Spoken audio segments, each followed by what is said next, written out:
There we go. Thank you. We are doing it right now. All right. And we got attendees coming in already, so we hey, should be Ryan. good to go. What's going on? Hello, hello. I'm assuming everyone can hear and see what we're doing, right?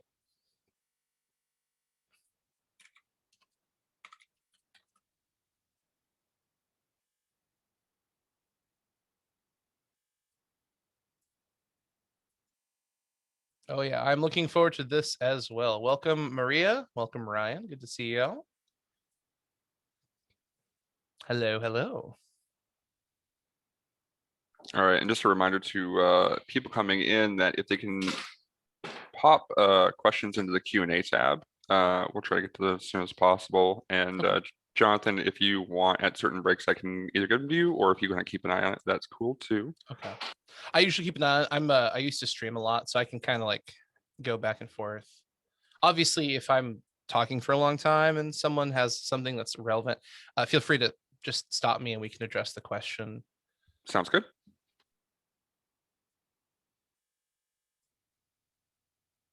Watching chat while talking is a skill of its own. See, I have multiple monitors and split concentration, so I can like look at that while like talking. I'm like, ha ha ha. Surprise, this is a masterclass on streamers. Yeah. Hey everybody, welcome to my stream. Give me your money. Let's go. Sponsored by Coca-Cola, because why not? Just randomly pick something I'm looking at. Sponsored by Burt's Bees chapstick. When your lips hurt, why not use Burt's Bees? But Rage. No. Oh gosh, Raid Shadow Legends. I have like blocked them from my mind. Everything I did, you like wake up, Raid Shadow Legends. You go to work, Raid Shadow Legends. Sitting on the toilet, Raid Shadow Legends. No, stop, leave me alone. It's everywhere. Oh gosh. Oh, that was funny. Anywho, so yeah, Lord of the Rings. Super excited. Really hoping Magic is gonna surprise us, because if it's a secret layer drop, I don't even know. I'll be really disappointed. I won't lie. That one, I really don't think they'll do a secret layer. I think they'll do a full set with that. Why take the licensing costs and not put it towards maximizing your profit?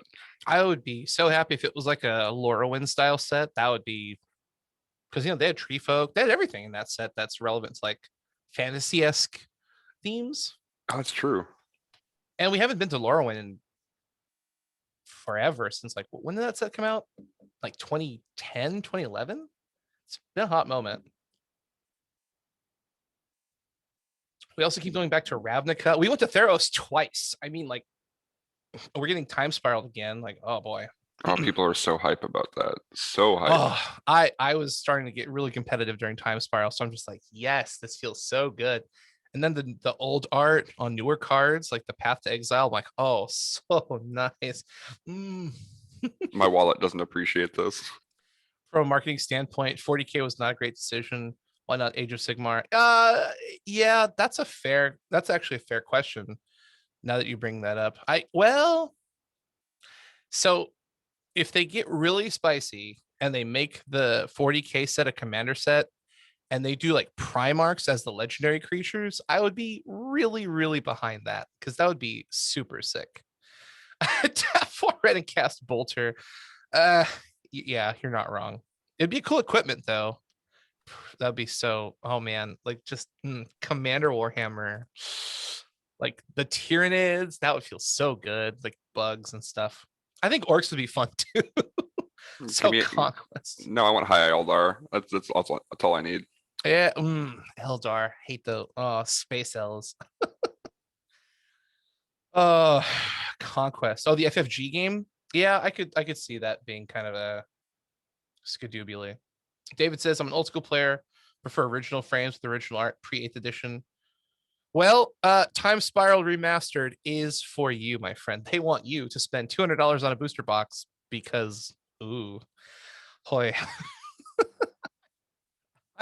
I'll never understand why they're gonna like hype up a box, and then be like, let's just make it 2 times the price of MSRP for like there's no card in that set that's 200. Like there's no Termagoyf.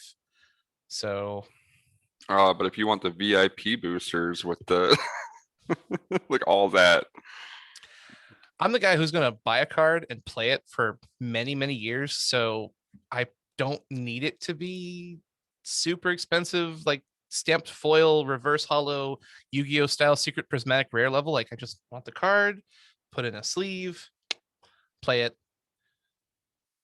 as long as my Ooh. commander has that like nice foil, I don't care about the rest of my cards. I just want my commanders to look good. Oh man, that what's that card? That blue card that came out in Commander Legends? The Sakajawa. I Oh, can't. the Thousand Faces one. Yeah, that card is like the one card I actually want in that stamped like prismatic foiling. The Just be embossed one. Oh, the embossed, it looks so good because it has like that embossed art on the outside. It's like that blue green. Like, oh, Definitely. but do I want to pay $40 for that one card? Uh, All I right, mean, we're hitting 5 o'clock here. oh, hello. Welcome to Michael in chat. I see you. All right. So let's get to stepping here. It's 5 o'clock. So we're going to start talking about how to create your own podcast. It is scheduled for 2 hours, and we're probably going to use a good majority of that because the first half is going to be very heavy in going over the process of how you're going to start from literally nothing and then creating, buying your own gear, coming up with your own topic, and then actually producing, recording, and uploading your own podcast to the internet for the world to see. And then after that, many people have a lot of questions. I do understand that there's a chat, there's a question and answer option, but then on top of that, generally people are taking notes, and then they'll usually have a bunch of questions at the end. So as we go through, we will be watching chat, we will be watching the Q&A section, and then after we're done, there will also be an open forum for people to ask questions. We can discuss topics, or if anyone just wants to hang out, we'll talk about the new Magic the Gathering, Lord of the Rings, and Warhammer 40K crossover until 7 o'clock, because Time Spiral Remastered is also a fun topic. Anyways, so my name is Sugi. I'm just going to give a quick just kind of introduction to myself. So I've been doing podcasting personally for my own self for like 7 years. One of my largest shows was about Star Wars. It was a card game called Destiny by Fantasy Flight Games, and we peaked out at between 15 to 20,000 listeners weekly. Before I was doing that, I worked professionally in television, both as a video editor and an audio engineer, and I do live events as well. So I've been doing a lot of audio stuff for almost 20 years now. So although I don't look it, I'm very, very nerdy, and I've been doing this as long as I can remember. So Baby Yoda is my co-pilot. So if anything happens, he'll answer all the questions that I cannot. So let's just jump right in and get started. So right here, due to the fact that some people will be watching this afterwards, and like I said, some people do like to take notes, I just have this screen lined up so that you can come back and watch it. You can screenshot it, whatever you want, just to kind of help keep people on track, because there are a lot of things we're going to talk about. And this is going to be a very generalized discussion, because each person has a different budget, a different voice, a different topic they want to talk about, a different place they live in the country. There's a lot of different variables kind of floating around. So this is going to be a very cornerstone centric panel, so that when you get started, you have all the tools you need, and then you can expand going on from there. It's not like you have to buy this thing or you have to use this software. It's more like, here's a bunch of tools in your toolbox, and then you pick which tool is the best for you. Or you take the tools that I've used and that I'm recommending, and maybe use Google and find something that fits your style a little bit better, and then you evolve from there. So with that being said, let's get started. Bye-bye. So the first thing you're always going to want to sit down and contemplate as you get started is, what topic do you feel comfortable talking about for either a really long time, or jokingly, as I said, forever, for the rest of your life, without getting any kind of income? This is more or less one of the most important things when you're starting your podcasting career, or even if it's just a hobby, because it's easy to get burnt out. Believe me, you can very, very quickly get sick and tired of talking about something. And when that happens, it's very, very detrimental to your podcast, because people can hear it in your voice. They can hear in your tone that, oh, hey, welcome to the Burt's Bees, chapstick podcast. I'm Sugi, and I love Burt's Bees. versus like, hey, welcome to the podcast. We're super glad to have you. And this week we're going to talk about X, Y, and Z. So like you want to have a lot of energy. You want to be excited. You want to project yourself as actually enjoying what you're doing. And that's kind of one of the first hurdles people kind of get caught up on is, they want to talk about a lot of things or one thing or a hodgepodge of things. And so you as the podcaster need to just, take a lunch break, throw on some jazz music, go get a burger or chili cheese dog, and just kind of sit and think about like, what would I enjoy talking about for a significant amount of time? If all my bills were paid, I didn't have to worry about anything. You're a multi-bajillionaire, you own everything you ever wanted. What could you talk about comfortably with friends, with guests for however long you'd like? Some other things that drive people to work inside of a production environment are people they admire. So, maybe there's a podcaster or YouTuber or an article writer that you really enjoy, listening, watching, reading their content. So, think about maybe in the future, once you've established your show, these are the kinds of people that you would like to interview at a certain time, maybe meet at a convention, interact with as you move forward in your career. There's all kinds of things that can help inspire and enlighten people's creative tickled brain in their process where they're like, oh, this is what I want to do. So that's realistically the first thing you're going to sit down and talk about. The next thing is, what is your release schedule? This is a very, very simple thing, but some people kind of think to themselves, I'm going to do a show every day. And then they're like, starting to do it. And then they get kind of burnt out. They're like, I'm going to do it every week. And then they, do that. And then they're like, oh, you know what? This is a lot of work. Maybe I'll do it every other week. And then, so on and so forth. So you need to understand when you're getting into podcasting that regularity is important. Think about your favorite TV show, favorite radio show, favorite podcast. They're generally on a very consistent schedule. So in order to be a good podcaster, to retain your audience and keep their attention, you want to be on a consistent schedule. So you need to determine what that is before you start, because a lot of people just start recording, they start podcasting, they start uploading, they're super excited, they're really ready to go.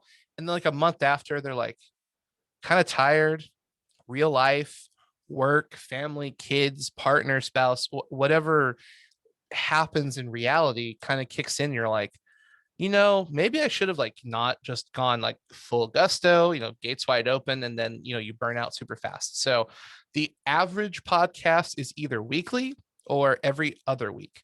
There's a lot of shows that are out there monthly, and there's some shows that are daily. Usually they're in shorter like chunks. So it depends on your time and availability, what you want to talk about. All these things kind of collapse on each other, and that they're important. Something I didn't write down, we can just type it in here because thanks to technology. How long do you want? I can't type. The show to be. So this is another question. Chat says daily sounds exhausting. Yeah, it is exhausting. I've helped people do that. Even I'm like, this is a lot of work. So the next question you want to ask yourself is, how long do you want your show to be? Some people do 30 minutes, an hour, hour and a half. I recommend personally, from my personal experience and doing all three of those, the 60-minute mark is about the average chunk that the listener wants to digest, mostly because of commute from home to work and then from work to home. So generally, when you're driving, it's like a 30 to 40-minute drive one way, and then vice versa, 30 to 40-minute drive the other way. So most people are listening to a podcast on their drive to work, or when they work out, or when they're doing chores, whatever that listening time is. It's on average between I think that there was some metric, I don't remember what it was, but it was between 45 minutes to an hour, hour and a half at the most. So when you're creating content, like think about YouTube or any content you personally digest, or WandaVision for the sake of popular topics of current days.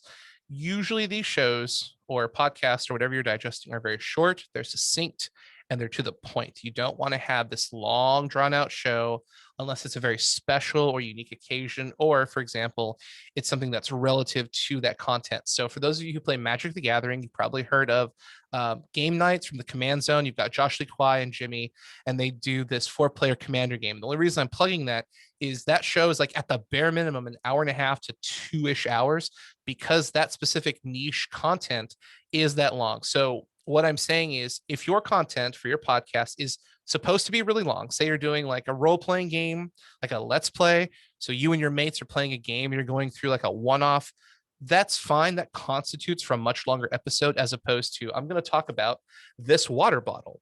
Nobody wants to hear me talk about this water bottle for an hour and a half, maybe 30 minutes at the max. So your topic of discussion should be important, and the length of time should also be relative to that topic. So that's why when you listen to a lot of podcasts, you'll see generally 1 to 2 topics, because they'll have like an intro, 5 to 10 minutes. Then they'll talk about first topic for like 15 to 20 minutes. Then they'll talk about second topic for like 15 to 20 minutes. Then maybe they'll talk about like a game they played. They'll wrap it up, and boom, there's a fully rounded hour-long show with lots of content. It's quick, it's fast-paced, and you've gone over a large variety of things, but you're not keeping people bored because you're just you're on pace, you're on time. Boom, super straightforward.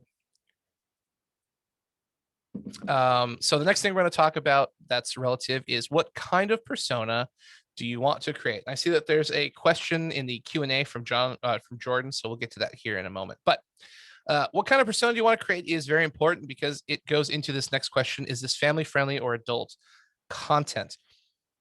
You as a podcaster are probably not going to be the same person you are in real life.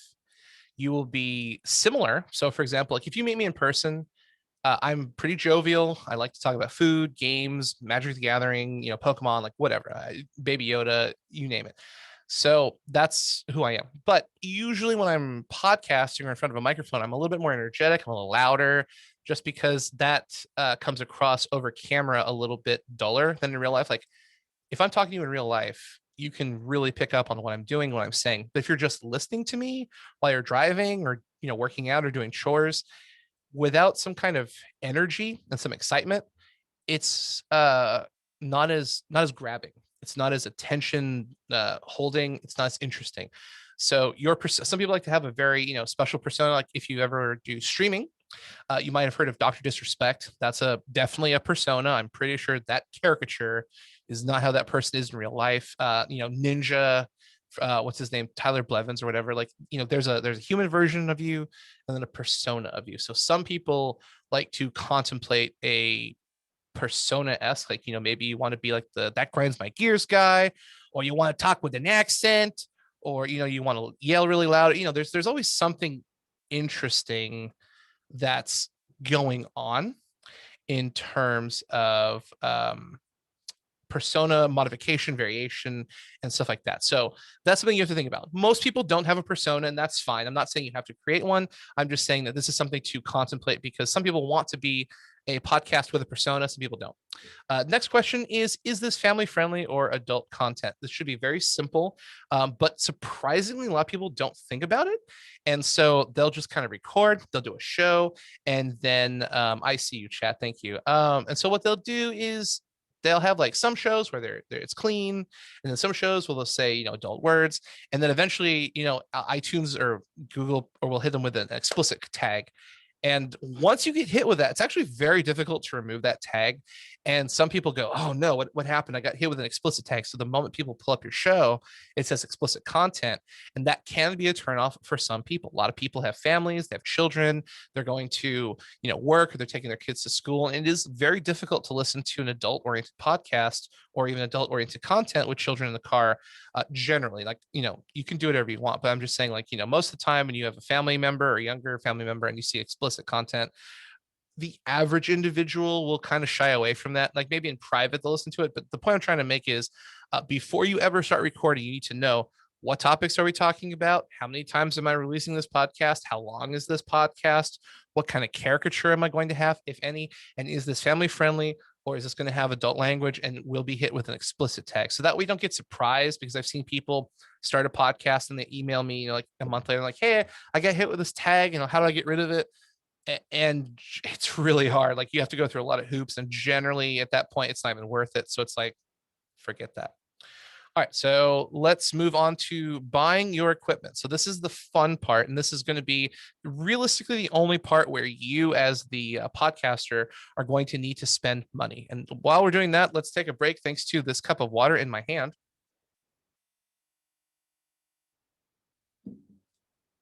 Okay, so when you're buying the gear, the first question we're going to tackle here is, what is your budget? That's a very critical question at the very start. Like, do you have $100, $50, no bucks? These are, things you're going to have to ponder as you begin. So my initial price I would give you to get started would be about, I would say $200. Now, if you're listening, you're like, oh my gosh, I don't have $200, I'm out of here. Wait, there are ways to kind of finagle with that. But if you have access to $200, you're going to be able to get everything you need, super high quality stuff, and you're going to be able to just go right out the gate. If you don't, there are workarounds. We're going to go over those. So that way you're not like, oh, well, I'm just out of the game, I can't participate. You absolutely can. You shouldn't think that that number is going to stop you. But there are things you're going to have to be aware of if you are going to be, underneath that by a significant amount. So chat's asking, do you think there's a market for podcasts that only run once a month? Yeah, oh yeah, absolutely. There's many shows I know that run once a month. In fact, let's answer this question here from Jordan. Do you advise getting a few recordings in the can, holding onto them for release later before you start so you can stay ahead? Or do you advise staying current for topical content? That's actually a really good question.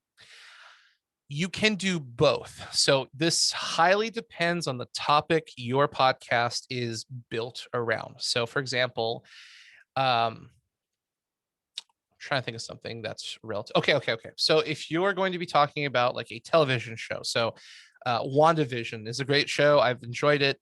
It was a weekly release on Disney Plus, or like The Mandalorian. I think these are all shows most people here are aware of. So these are shows that have a weekly release.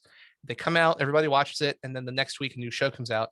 That is an example of a podcast where you're kind of forced to have constantly new updated content, because there's no really good way to record an episode, keep it in the can, and then release it, say, a month later, and it's relevant. So once again, going back to the question, what's the topic you're going to discuss? If your topic is like a weekly show or something that is timely in its, manner, you're going to kind of get trapped into constantly recording as soon as humanly possible when there's an announcement or a show release or something like that. So that way you are up to date. Now, if it's not like that, say for something like or board games, great example. So board game like Cosmic Encounter. This board game has been around forever. This board game is really old. They just had their 42nd anniversary like 2 years ago. So it's fairly old. You do not need to have topical questions every week because there's no release schedule for that game at any point. So you can record something now, release it later. You can record something now and release it tomorrow. That's completely up to you. So once again, it goes back to the topic, but it is a very good question. A lot of people do ask that question. So thank you. Let's move back to buying your gear. So first question is, what is your budget? We talked about that for a little bit. Next, we're going to talk about USB versus XLR. So I'm not going to go into hyper technical, super definitive, discussions. We're going to keep this super simple. So USB is the thing that you plug into your computer. Very simple. XLR is the thing that's plugged into the back of my microphone, and it is more of an analog setup for microphones. So this, as you can see, is an XLR microphone. So I have to plug the XLR into an audio interface and then plug that audio interface into my computer. So it takes this analog signal coming from this microphone here and translates it into a digital signal of ones and zeros going into my computer so you can hear me. A good example of a digital microphone, and we'll switch gears here, would be something like this. So you can see this Audio Technica mount or microphone. So as you can see here, you've got this USB 2.0 thing that my cursor is pointing at, and you just plug that into your computer and go. It's called a plug and play microphone. So you basically plug it into your computer and start talking. Boom, you have audio. So that's the difference between, and we'll go back to those mics, but the difference between USB and XLR is USB is a plug and play scenario where you plug it in, you start going. XLR is a little bit more technical and a little bit more expensive, but it comes with a much more well-rounded sound because any CD or vinyl radio recording, anything you listen to generally comes from a USB or not USB, from an XLR source because analog audio is a much cleaner, much well-rounded, much better means of recording sound than USB. Now, that's not to say that you should avoid USB. There's a lot of really good USB microphones out there. It's just one of those things where, I'm not going to sell this out of my pocket. I'm going to let you make the decision. So I'm going to give you all the options available. So you have to think about USB or XLR. Both are great. Both have, pros and cons. You have to figure out which you want for your scenario. Next is the windscreen or pop filter. So as you can see here, my microphone has a windscreen on top of it. So the purpose of this is when you say pa, pa, pa, or s, s, s, this is going to mask those. They're called plosives and protect your microphone so that when you speak, it's nice and clear, it's nice and crisp. You don't get that sound in your ear. I'm sorry if you're wearing headphones, but you know what that sounds like when someone's talking. You hear that kind of sound in your audio, which you do not want. Yeah, Craig says in chat that XLR has the added benefit of connecting to certain cameras, which is true. This is a very cheap and very, very necessary piece of equipment. I think this was like $15. I've seen these things as cheap as $7 on Amazon. So absolutely get yourself either a windscreen or a pop filter, and you can Google what those are and what they do. But they're essentially the exact same thing. They stop the plosives from coming through and give you that nice, clean, professional sound. Next up is a mic boom arm or a mic stand. So as you can see, my microphone is on an arm. I'm going to move it around here. So the reason for this is not actually for comfort or ease of use. The whole idea is taking this microphone and removing it from your desk, because if your microphone is touching the desk and you start like typing on your keyboard or you accidentally like bang on your desk, you don't want those vibrations going through into the microphone while you're talking. You want to be a clean and crisp sound that is separated. So that way, if you like, lean over, do something by accident, like, oh, hey, I'm going to take my cup and like put it down, you don't hear the microphone vibrating. That's really bad. So the boom arm and the mic stand are very, very inexpensive. I think this arm was like $20 on Amazon. You can get a mic stand maybe $10, $15. But the whole premise is you're trying to separate the microphone from anything that could cause additional sound or vibrations. Chat says, would both a windscreen and a pop filter together be muffling or flattening to the sound? So generally, you only use one or the other, at least in my professional opinion. Some people use both, but it's either or one. So that is a good question. You don't need both. You can, but I don't think you need to, especially like if you keep, so there's something called the hang 10 distance. So what basically you put your mouth far away from your microphone, about, your finger doing the hang 10 sign.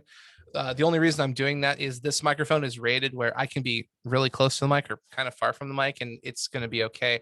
If you're doing like a cheaper microphone, like one of the USB mics, you definitely want to do like the hang 10 distance. So that way, when you're breathing, when you're talking, when you're, exploring podcasting space while you're excited, you don't get too close to the mic. And most mics have a ribbon. So basically, really short. The way audio works is microphones have a ribbon. When you speak, the ribbon vibrates and then turns it into information that the computer turns into your voice. So if you're too close to the ribbon, you're too loud or whatever, you can damage the ribbon. So that's why you have the hang 10 distance. So that way, when you're talking, your voice comes in nice and clear. It doesn't damage the ribbon and everything's nice and sharp. Anyways, back to actually talking about podcasting. I just like talking about technical things sometimes. So, feel free to tell me in chat, like, hey, stop doing that. Anyhow, but that's one of those things you can do. That is actually a professional term, is hang 10. You just, do that, check your distance, or you can like, move the mic. Hey, really convenient having a boom arm. You should buy a boom arm over a mic stand. That's my professional choice. But anywho, so let's move on to microphones. If you want, I'm going to read through these and I'll show some of them to you. So Audio Technica and the Blue Yeti mic, which needs to be highlighted here because the internet. So these two mics right here are USB mics, Audio Technica AT 2020 USB Plus. The Plus is important because the non-Plus is an older model. So that's the $150 on Amazon. That's the mic I used before I bought this guy. And then the Blue Yeti USB mic is $130. So I'm going to show you real quick here. This is what the Audio Technica looks like. Here it is on Amazon. You can buy, there's another website called Sweetwater that I like to use. If you don't want to do any of those, you're like, man, I don't buy Sweetwater, I'll buy Amazon. You can do like Guitar Center, or you can just Google it. But what you're looking for is this Audio Technica AT 2020 USB Plus. Next thing we're going to go to is Yeti. I can't type and talk. My ETI mic. So here's something that I have seen very frequently, and you should be aware of this. The mic I'm recommending that you should buy is this one, the Blue Yeti USB mic for recording, $129.99, $130. A lot of people will go out and say, oh, I'll buy the Blue Snowball mic, that's $50, or I'll buy the Nano Professional. Warning, when it comes to microphones, this is the one area you do not want to skimp on. If you do, your audio quality is going to tank based on the money you spend. So if there was some way to buy a $10 mic versus a $100 mic, you would be able to tell the difference. So this is not to say don't buy this $50 mic. If you're really excited and you're really ready to podcast and you want to get in and you only have, a $50, $60 budget, buy the mic, get going, start building your brand, start building your audience. And then as you go, save up some money and upgrade your mic. But if you have the money and you're listening, you're like, I don't want to spend $100, I want to spend $50. Don't do that. Please don't do that. You will regret it. I promise you. If you have the money, do it. But if you don't and you want to get started, that's a good idea. Like this is one of those differentiations between like who you are, where you are, what your budget is. There's no wrong way to podcast. Okay, there's some wrong ways to podcast. There are a few, but basically the idea is we're going to give you the tools you need to get started, and then you can go from there. Yeah, Jordan actually has a really good point. You can spend it now once or spend it later twice. That's a really great saying. You can buy this mic and then go, this sounds like garbage, I'm going to buy this mic. Well, then you basically threw on an extra $50 tax, which I'm trying to save you because I've seen people do it. But like I said, if you just want to get started, you have to get started. You've got something you need to talk about. The Snowball's not a bad place to start, but do your research. There's other mics in that price range that work as well. Anywho, let's move on to XLR mics. Okay, actually, take a pause. Ryan has a question here for Q&A. What polar patterns of mics do you recommend for podcasting? Yeah, see, that's a really technical question. And so to answer you, Ryan, specifically, cardioid is what I use. There's other versions that some people like based on their room. So my room is not soundproofed exceedingly well. If you notice, I have behind me is a bed sheet that I use on my wall to help absorb the sound in my room. Some of my rooms, I put up 8 carton shells, or those cardboard shells. One of my old apartments I actually did have soundproofing foam I stuck on the wall. So there's a lot of different answers to that questions based on the audio treatment of the room, your distance from the microphone, the loudness of your voice, so on and so forth. But the average answer for the average user is cardioid. Okay. Yeah, cardioid or hypercardioid is best. Don't use Omni. So Omni mics, we're getting into technical things again, but Chris says Omni mics, basically the idea is cardioid, looks like a heart, and it's shaped like this coming out of your microphone. So it picks up the pickup pattern coming from your mouth is like around here. Cardioid is everything around this microphone is going to get picked up. So if your dog's barking, if your friend is snoring, if the car drives by, this microphone is going to pick it up. So cardioid is the best because it's going to pick up a specific zone in front of the microphone. Whereas Omni, the only really good time Omni works is if you have like 5 or 6 people at a convention and you only have one microphone and you really want to get an interview in. And it's like, you know what? We're going in hard. Everybody sit around this microphone and talk really loud because it's going to pick up everything, which even still I wouldn't do. But, you got to do what you got to do sometimes. That's how it goes. So anyways, moving on. But that is a good question, Ryan, about pickup patterns. It does matter.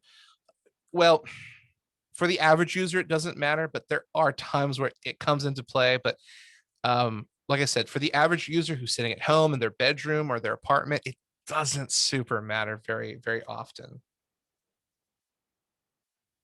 All right, moving along. So we're going to talk about USB mics. This is my USB mic, the Rode or Rode Pod mic. This is the one I'm actually talking on like right now. Like this thing is a Rode Pod mic. So it's $110 on Amazon. We can pull it up here. So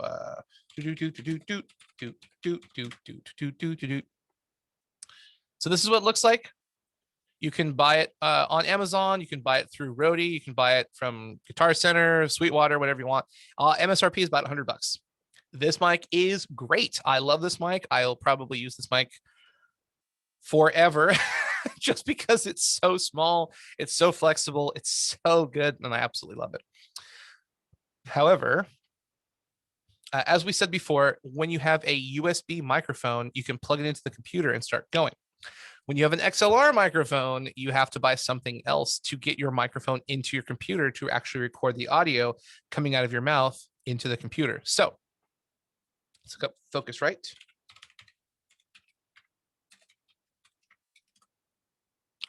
So this is a company I worked with, and this is something called an audio interface. So the whole premise of this is, as you can see, I'm going to go to the solo. You take your XLR from your microphone, you plug it into that thing with the 3 holes we're looking at right now, and then you plug this. Yeah, let me see if I can pull up the back here. Thank God for the internet. Okay.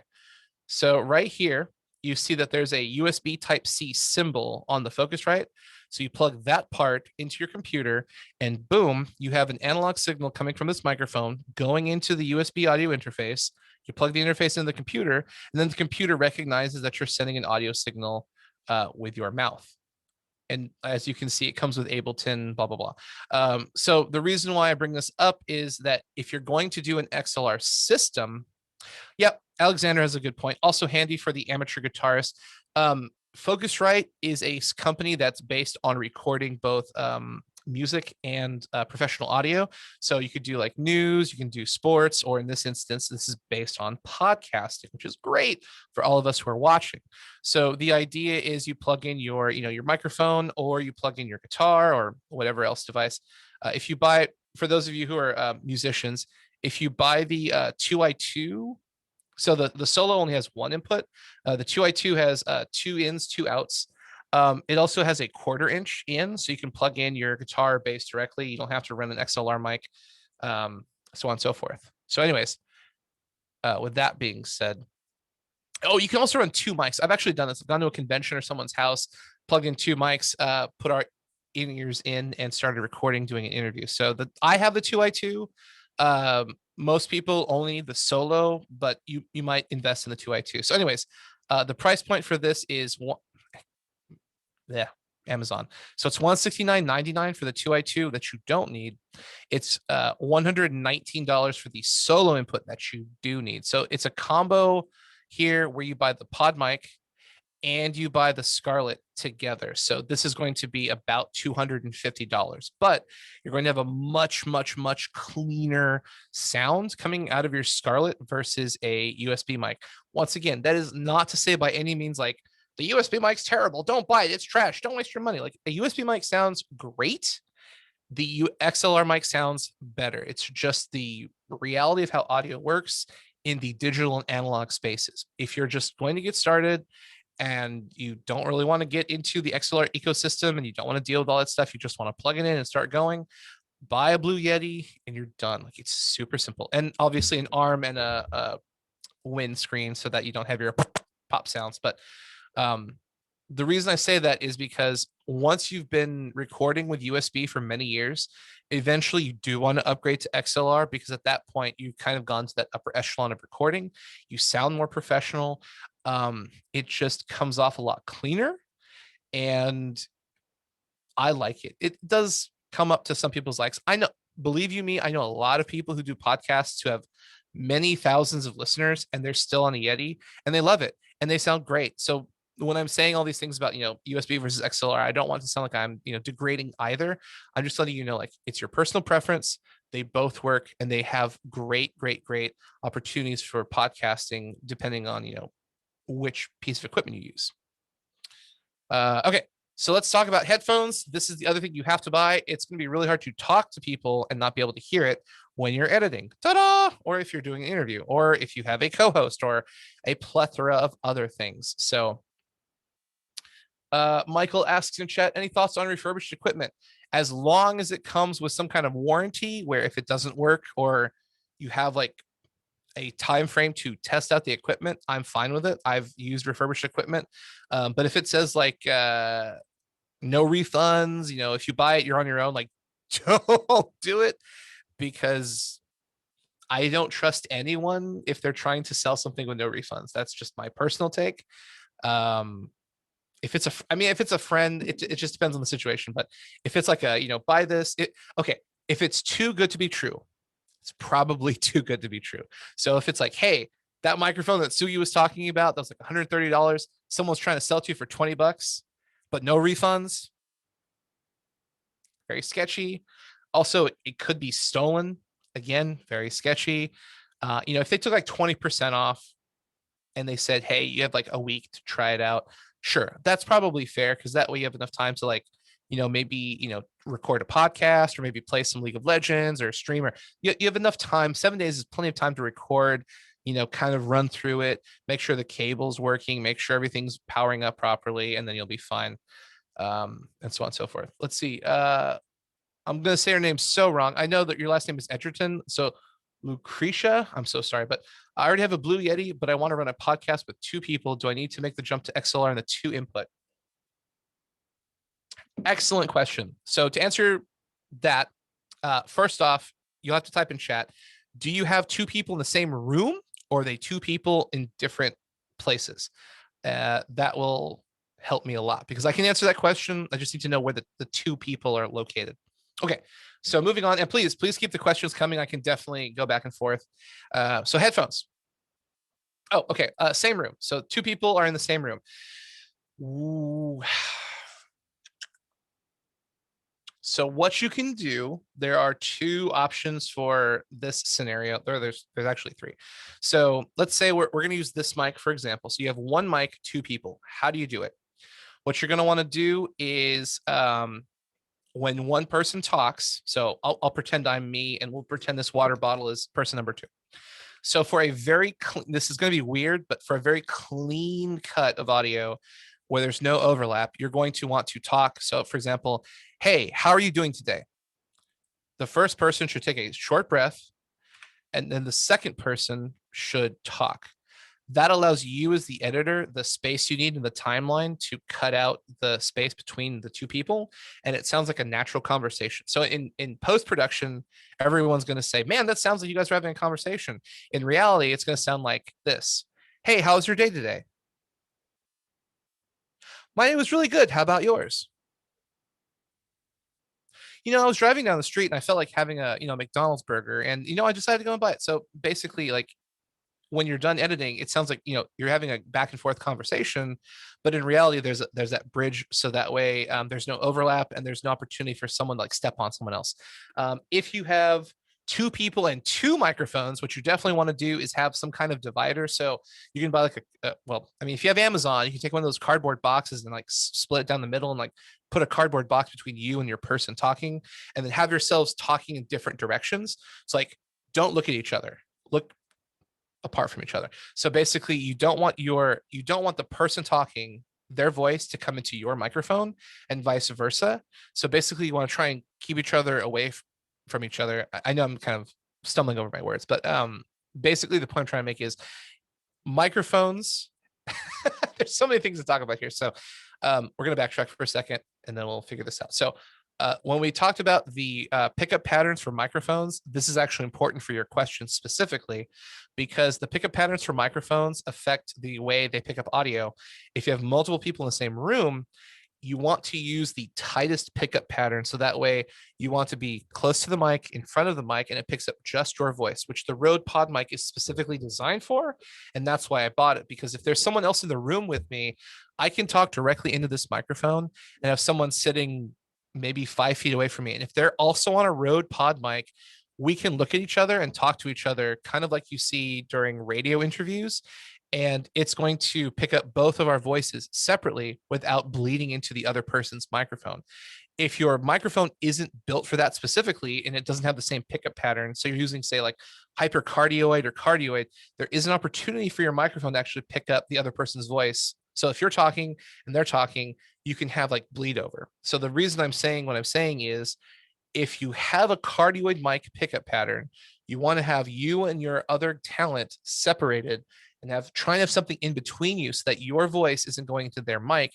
So that way you guys can talk to each other, but you're not going to hear the same thing twice when you're recording. And that makes your life really miserable as an editor, because there's really no way to take that out of the recording once it's locked in.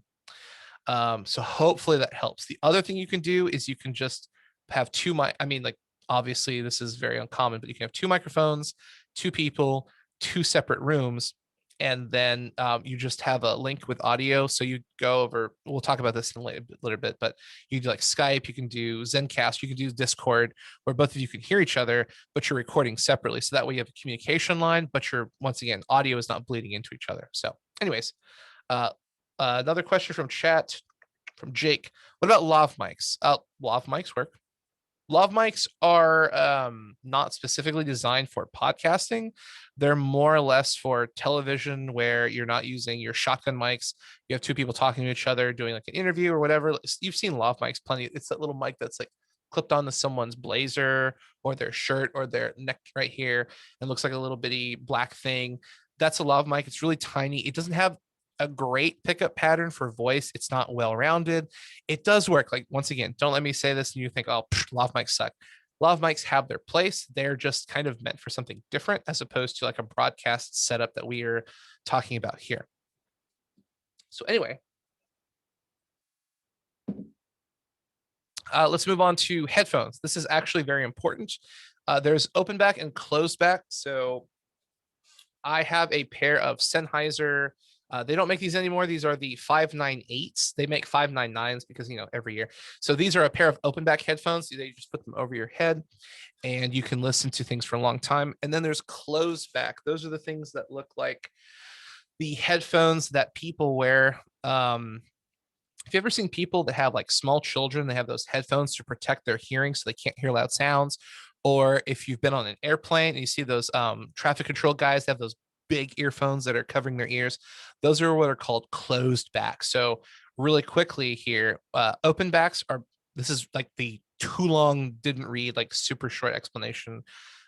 There's videos and articles and tons of content on the internet that go into the depths of open back versus closed back. So if this is something you're interested in, I definitely recommend doing your research. But in a nutshell, open backs are excellent for critical listening, mixing, and everyday use at home. So the idea of an open back headphone is this is going to be the most honest way to listen to your audio. It's going to be what most people are going to hear it as, whether they're at home, whether they're in their car, they're jogging. It's going to have the most normal sound for the human ear. Closed back headphones are by far, as it says here, they're the first choice for studio use. They let you track quiet instruments and voices without worrying about sound from the headphones getting picked up through your microphone. So close back, cover your ears. You're completely isolated. Like it's a hard seal around your ears. So that way you're completely isolated. And what you hear is just this golden sound. However, what comes with that is it's not as honest of a listen, because most people don't have closed back headphones. So not to say either is wrong. It's just I like open back because when I listen to my editing, I want to hear as close to what a majority of my listeners are going to hear. So that way, if there's any kind of like problem with voice, with audio, with music, I can pick up on it. Because sometimes when you listen, I've used closed back headphones professionally, and sometimes it's like, man, this sounds amazing. And then you play it on your speakers or on your phone, you're like, oh, I totally didn't hear that thing for whatever reason. So just me personally, I like the open backs, but for obviously for musicians, you want to use closed back headphones. And once again, there's a lot of leeway on which one's better, which one you want. It's a personal opinion. Neither is bad. They both have pros. They both have cons. They both get the job done. But this is something you will come up against when you're searching for headphones. You're going to see like Sennheiser open backs, Audio Technica closed backs. You're like, what does that mean? This is what it means. So it's just more or less a feature, I guess is the best way to explain it. And then the next thing, they're called IEM, in-ear monitor. That's what the IEM stands for. So these are the things you see musicians, or if you go to a church or a place of worship, usually you'll see a lot of people running these in their ears. So they're called in-ear monitors because you're able to listen to the music coming through instead of having those big wedges that people used to use way back in the day. You see like just a ton of like wedge speakers on the ground. Now they're just IEMs where you can, run it through your phone. You can run it. It's a standard headphone jack, super easy, super cheap. So the reason I bring this to light is the open back and closed back headphones are generally going to run between $100 to $300. This IEM that I bought is $17. And it works great. Once again, it goes back to, so my philosophy personally, not everybody has this, but my personal belief is when I'm doing any kind of work and I produce it and I author it and I send it out for people to listen to, I want to hear it as the most average listener would, which that generally means it's over my car speakers or it's over some headphones. And I've got another pair of headphones from Google, I think, that come stock with their phone. So I'm constantly listening to my podcasts with not my super expensive headphone. I want to listen to it so that way I can make sure it sounds good, it's crisp, it's clear, and it's well produced. Because if it's not, then if I don't want to listen to it, I'm positive you don't want to listen to it. And so that's a problem because I definitely want you to listen to what I'm talking about. So this goes back to just a belief system of making sure that you can use expensive equipment, you can use professional equipment, that's totally fine. But at the end of the day, most people aren't listening to your music, your podcast with professional equipment. So you definitely want to check with just standard equipment to make sure everything's good. Also, I mean, these are just really good headphones for 17 bucks. Like I love these. And it's really weird because you would think, oh, why didn't you spend like $100? I didn't need to. Please get the job done. Like, if it ain't broke, don't fix it. And this is going back to what we're talking about. Like, what is your budget? Do you have $200 for a set of headphones? No. Do you have $17? Like, these work. I guarantee you, these do a great job. They're going to sound great. They have good bass. They have good treble. That's all you need. I mean, you're listening to someone talk. They're not singing. You don't need, like a funky bass line, like do, do, do, do. Like a voice is a lot less taxing on a headphone. So when you're editing, you don't need to have super expensive equipment to edit. You just need to have something that sounds good and gives you a good return feed so that you can say, hey, my voice sounds kind of funny. What's going on? Versus, hey, my voice sounds normal. Good. Let's keep going. All right. So chat has a question. With open back, what is the risk of picking up sounds that come through a headset and a mic? Excellent question from Michael. So with open backs, you can pick up your voice through or you can pick up what you're listening to in the microphone. So you do need to be careful when recording. So to answer your question, when I record my voice, I use my in-ears. When I edit, I use my open backs because I'm not recording anything and there's no audio that can go through. I have recorded with these on. And so what happens is you get this loop where you talk, you hear yourself talking, and then the mic hears yourself hearing yourself talking. And then there's this loop of audio going through, and you don't want that. However, if you do decide, hey, I'm going to buy these open back headphones, I'm going to talk, what you should do is you can do the hang 10. And then what you want to do is turn your headphones down, like just to the point where you can't hear them, and then turn them up just a wee bit, maybe like 5%. But Michael, yeah, in chat, basically you want to record with closed, edit with open. That's a good idea. That's like the easiest way to do it. But once again, if you if you don't have the money or you don't want to buy two very expensive sets of headphones, once again, in-ear monitors work super well for both recording and for editing. So many different variations, so many different options. And that's the best part for you, the user, is you can pick whatever you want, however you want it, what's the most comfortable, what fits your, I have a big head, I'm a big boy. So I picked these because these have a wide berth for your head. I can wear these for hours and they don't hurt. Same thing with in-ear monitors. These don't have any pressure on my ears. They don't have any pressure on my head. So I could wear these literally all day. It doesn't hurt me whatsoever. Some of those sealed headphones have a little bit of pressure because of the whole seal. They wrap around your ear and then squish in. They have comfortable foam, but after, for some people, for me, like after like 2 or 3 hours, like I get a headache because it's like, something's like literally squished my head. So I just try and avoid those because I don't want to have a massive headache while I'm editing. So like I said, there's a different headphone, there's a different microphone, there's a different situation for each person, but that's great because back in the old days there wasn't. You had to just use, one or two options and that was it. You were kind of stuck. So good on the technology upgrade for all of us. I see there's a question from Ryan. So Q&A. Do you have any best practices for avoiding overlapping voices between an interviewer and their guest? Yes, we're going to get to that here in a second when we talk about recording. So I'm going to save that question for later. All right. So here are some pictures, or here's some headphones. So I use the older version of this. So the Sennheiser HD 599. So let's take a look here. I know I'm not typing that right, but thank you, auto spell. We'll figure it out. So this is what your headphone is going to look like. Once again, headphones and microphones are very, very similar generally. I say that because these have blown my mind at how good they are. But for professional level headphones, $50 is not a professional headphone. Just saying.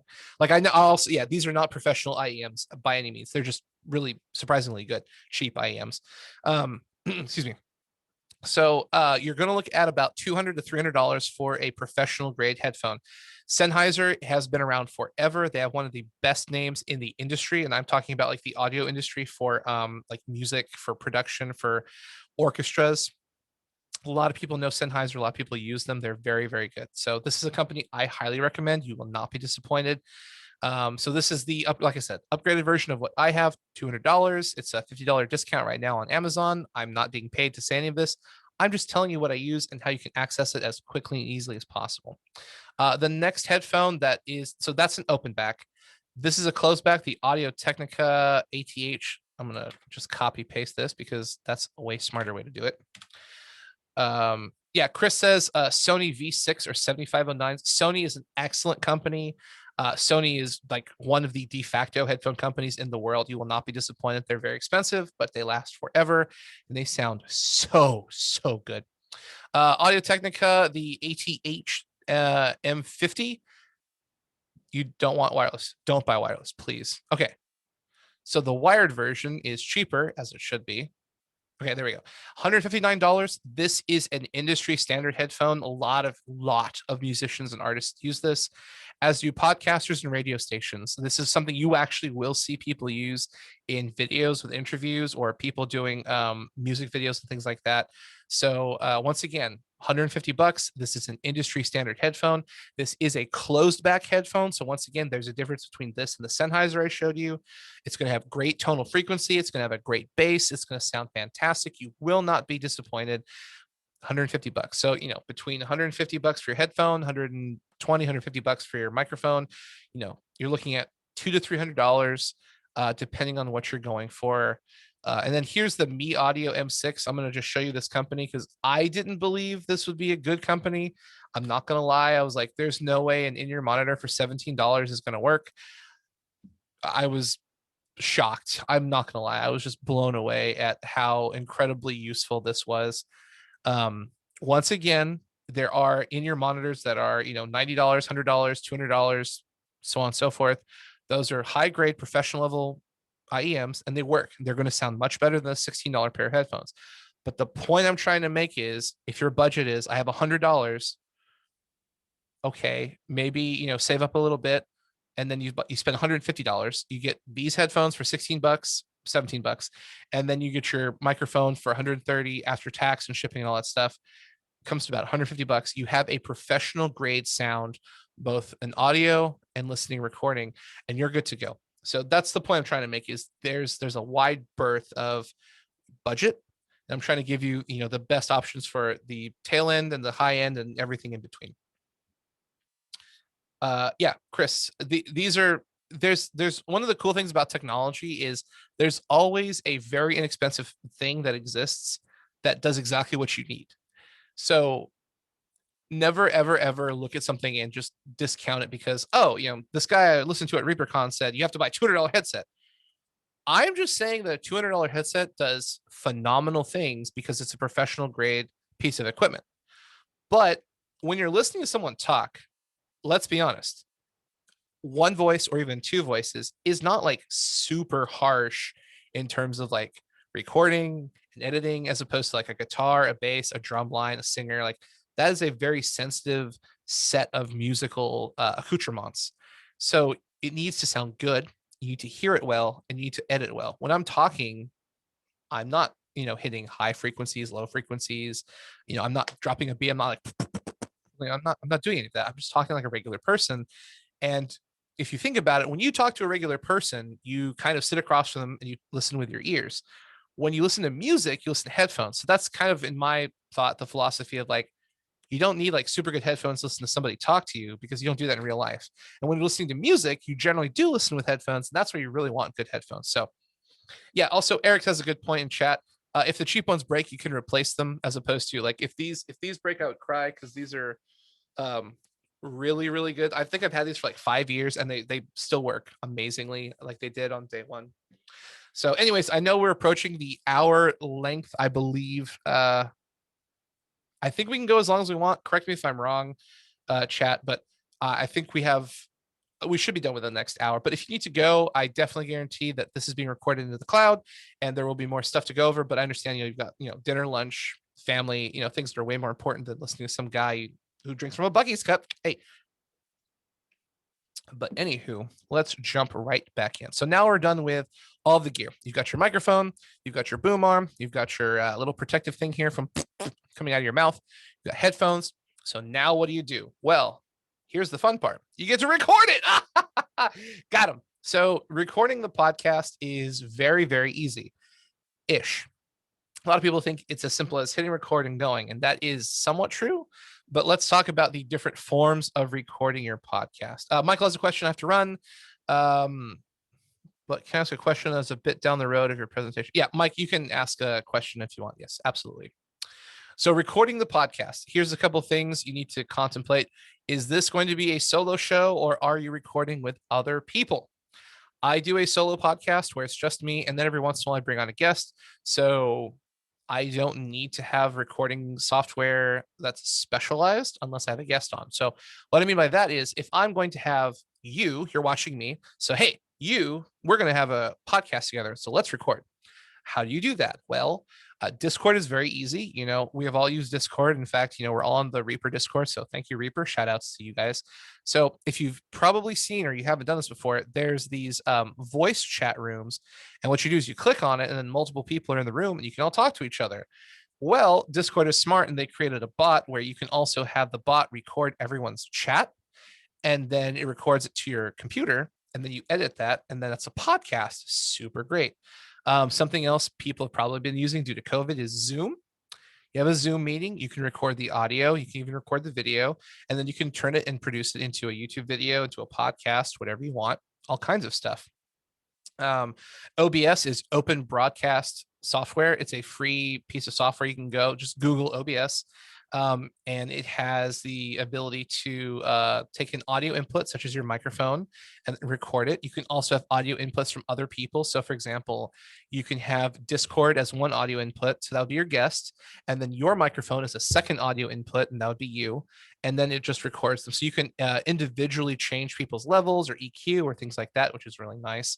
And then there's a website called Zencaster, which I need to pull up Zencastr. Boop. So this is what I use. This is a website called Zencaster.com. And boy, howdy, have they completely revolutionized the podcast ecosystem in terms of bringing guests into your show. I'm not going to go over everything they do, but they have a free version that allows you to record with up to 3 people total. So basically you and 2 other guests. It records everyone's audio separately. This is a big deal. When you use Discord or Zoom or OBS, everything is mashed together. So if I'm talking and one of my guests coughs, like that is in the recording, in the timeline, and you can't get rid of it unless you physically like clip that part out, which generally sucks because if I'm talking about, this water bottle, hey, water is good. This water bottle is amazing. It's my favorite water. And you hear someone coughing in the background. You can't like steal that person's cough and remove it because it's all intermingled. With Zencaster, being able to record everyone's audio separately means while I'm talking, I can mute everybody else. So if there's a dog barking in the back, someone's coughing, car drives by, plane flies over, it doesn't matter because you just mute it in the timeline. Super, super great. I highly recommend Zencaster. They also have a professional feature. So for the incredibly expensive amount of $20 a month, gasp, you can have unlimited recordings with as many people as you want. So it doesn't happen often with podcasting, but if you do happen to have 4 or more people recording, $20 a month is not very expensive. And if you have a Patreon of any sort, generally you can ask your audience to help support you. $20 is not hard. You can say, hey, can everyone support me with $1 to cover this cost? Most of the time they do. And even if it's only, like some people helping, $20 is not super cost prohibitive. So the point I'm trying to make is I highly recommend using Zencaster. There are other websites and other companies that have this similar feature where you have multiple people recording and they have separate audio. Yes, Zencaster does have visual tracks. You can see the waveform as you record, Craig. But all those other websites are much more expensive. And this, once again, goes back to the ease of use. Like once you bought the mic and the headphones, I can absolutely show you how to get your podcast on the internet for $0. You have to buy a mic, you have to buy headphones, but as long as you have that, the rest of the things we're going to talk about are absolutely free. And it's amazing. It's so cool that you can be a podcaster for the cost of a microphone and headphones. So I absolutely recommend try Zencaster, use it. It's fantastic. It's a game changer. And once again, if you're like, I don't need Zencaster, I use Discord, that's fine. I have tons of friends who use Discord and they have it all covered. So there's no like right way or wrong way. I'm just a big fan of Zencaster because of what it does. Oh, also for those of you who are still listening, Zencaster records the tracks into the cloud and you can pull it from the cloud. So if something happens to your original track, like, you've got 2 people, you download everything, you go away, your dog hacks into your computer and deletes the tracks, you can just go back up into the cloud and download them and it doesn't matter. You're totally safe. So pretty sure we're all listening. Yeah, Jordan, you're not wrong. Yeah, most of you still are. Oh, hey, Texans. Yeah, I used to live in Texas for many years. I love Buc-ee's. They have such good food. And I shout out to all you Texas fans. They have Arizona iced tea on tap. No one else has that. So, shout outs to Buc-ee's. Anywho, I swear that's water. I'm not drinking weird stuff like some people do. Anyways, so let's talk about this thing that says mix down audio versus individual tracks. What I'm talking about that is if I'm recording and you're recording and we have separate tracks, I can edit those individually. So if you cough or something, I can, take that out. But mix down means everything is mixed down into one track. So if I'm talking and you're coughing and we have someone else on, their dog starts barking, and then we have a 4th person and, so their wife calls them and their cell phone's like ding, ding, ding, ding, ding. A mixed down track means every single piece of audio is interwoven into that and you cannot take it out. So when you're recording, please do the very best you can to have individual tracks for individual people. So that way, if anything happens, you can separate them and you don't have a mishmash of noise. Very, very bad. Okay, moving on. How do you edit the podcast? You've got the gear, you've got the content, you've got the topic, you've got your friends. What are you going to do? How do you edit this? So the 2 things you can use, I recommend, are Audacity is the free thing. And then Adobe Audition is the paid thing. Now, there's a lot of people who would say you can use like Pro Tools, other professional software. I think Pro Tools is fine. I use Pro Tools, but the reason why I say Audacity is because it's free. It's not hard to operate. I'm going to show you Audacity here in a second. Adobe Audition works for my personal tastes. I recommend Adobe Audition because if you get the entire Creative Cloud, all of their software from Adobe, so video and audio, it's $50 a month. If you only get Adobe Audition to edit audio, I think it's $20 a month. So once again, we're going back to what is your budget? You don't need, since I do video and audio editing, so I like do a lot of freelance. I need the entire suite, so I pay the $50 a month. But if you're just going to do audio editing, Adobe Audition is just all the power you need. It's got every single tool. It's got all the stuff. And if you're listening, you're like, well, I don't have $20 a month. Audacity can do the exact same thing. It's a little trickier because there's a couple of shortcuts and things you have to fiddle with, but Audacity will get the job done. So let's open Audacity here. Ha, surprise.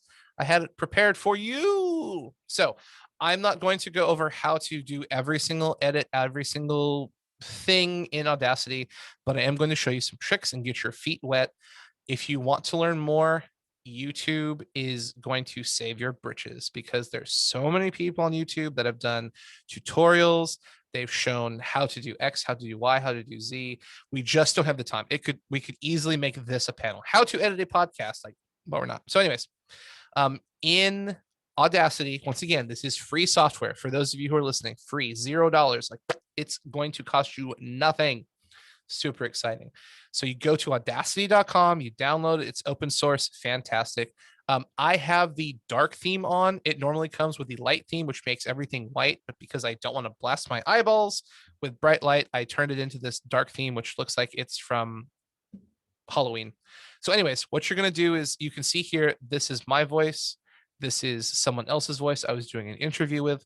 So this is called a waveform. This is your voice translated into a digital visual spectrum. So you can see here that these are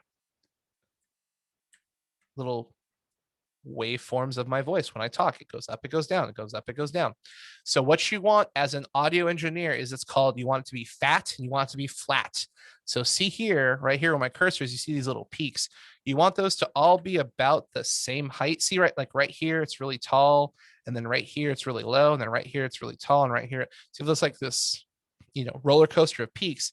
You want to kind of flatten out so it's all uniform. So that way you don't sound really loud, really here.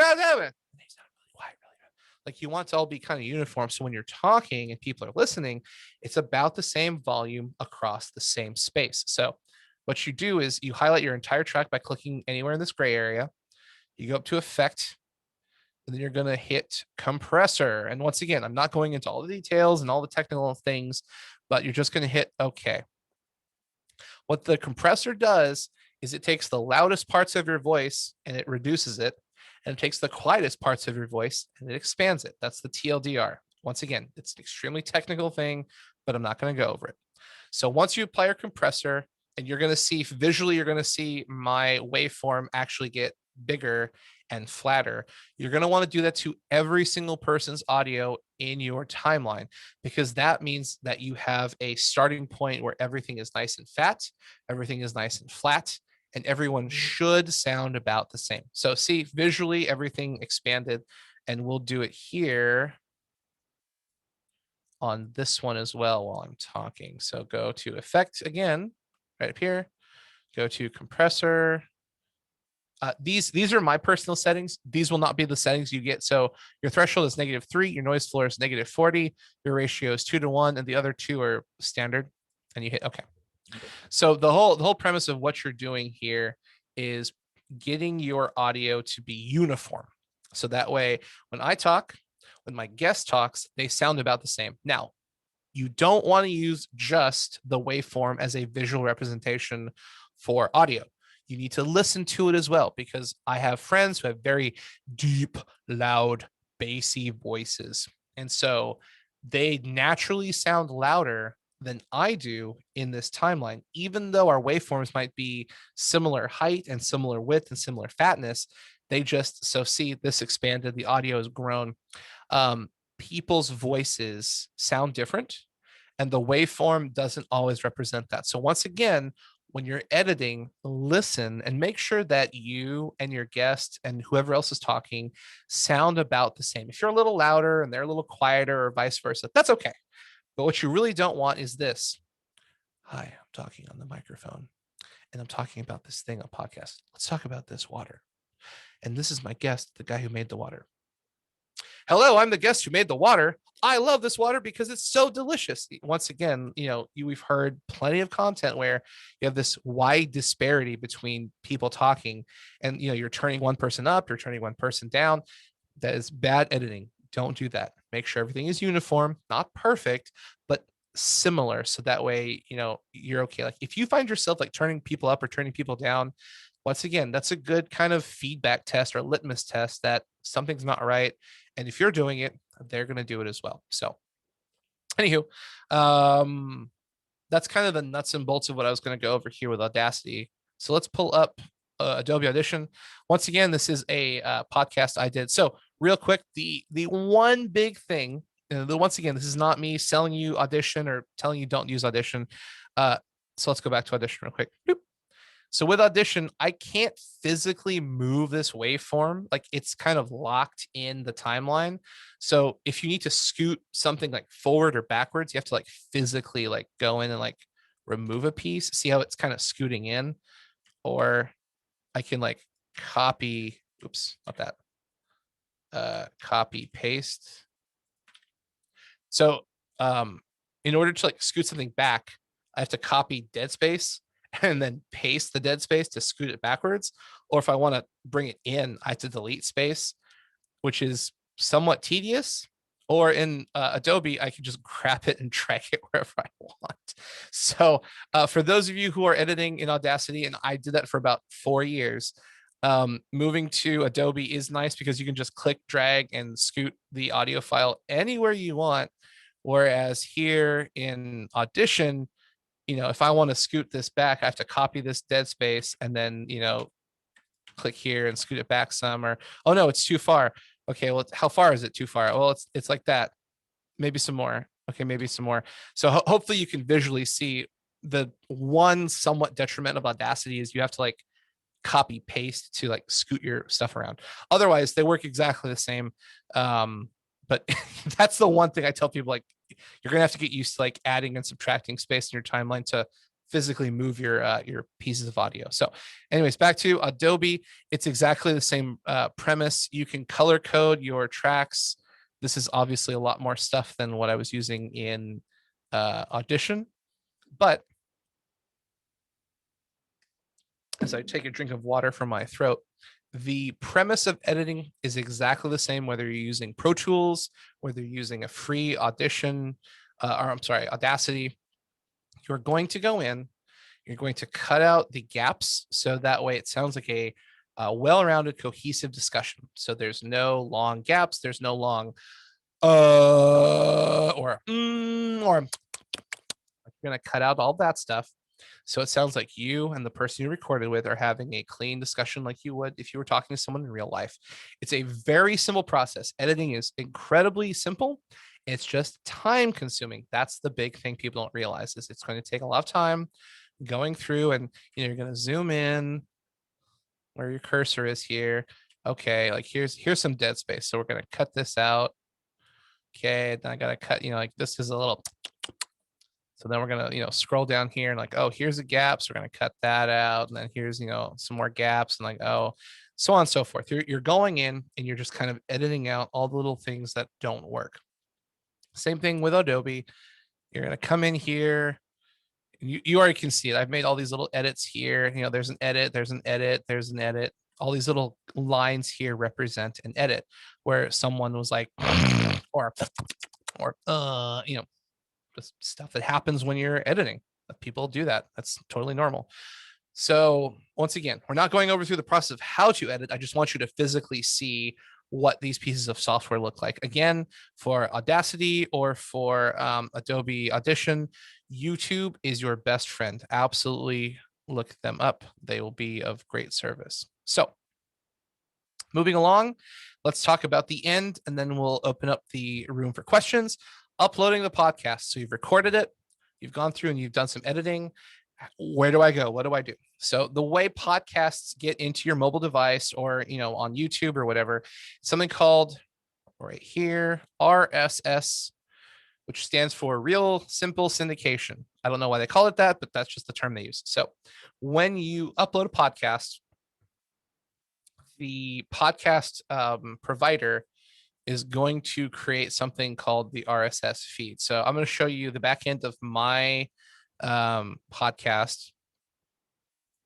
So what you do when you have your file, so when you're editing your file, you're done, you export it to wherever you want, call it whatever you want. So, my new podcast, episode 1. Let's say it's the Bucky's podcast because I love Bucky's and I miss Texas. So Bucky's Cup podcast, or Bottle of Water podcast, because this has been our special guest all night. So it's the Bottle of Water podcast, brought to you by Bucky's. Hey. So anyways, you go to a website of choice. Once again, we're talking about how to do this on a budget for free. So Anchor. This is a company that is owned by Spotify. Yes, that's Spotify. Why is it free? I don't know, but it's awesome. And that's what I actually do use this professionally. Many companies use this professionally. If you see in my notes, there's paid services. So there's companies like Libsyn, Blueberry. There's nothing wrong with them. Like, I am not by any means like putting these companies down. It's like, oh man, you got to pay money to put your podcast on the internet. Thank you, Kelly. It was a pleasure to have you. Thanks for joining us. So anyways, there's nothing wrong with paid services. It's just one of those things where it's like, Anchor is free. Why not use it? Jordan asks, will I cover marketing topics? Yes, I absolutely will. That'll be the last thing we talk about.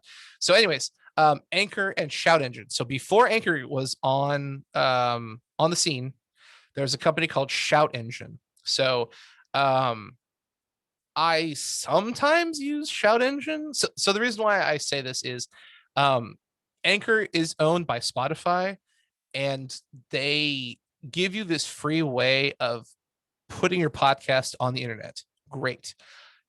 At the detriment to some people's opinion that Spotify has some control over the content. And what I mean by that is when you put your content on Anchor, it's one of those things where like you kind of like agree that if Spotify says, hey, we want to use your content without your consent for ads, promotional material, so on and so forth, we can do it. You can't stop us.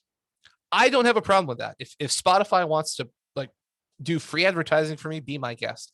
However, some people do not like that. And I completely understand both, the ethical, legal, whatever ramifications of allowing other people to do whatever they want with your content without your consent.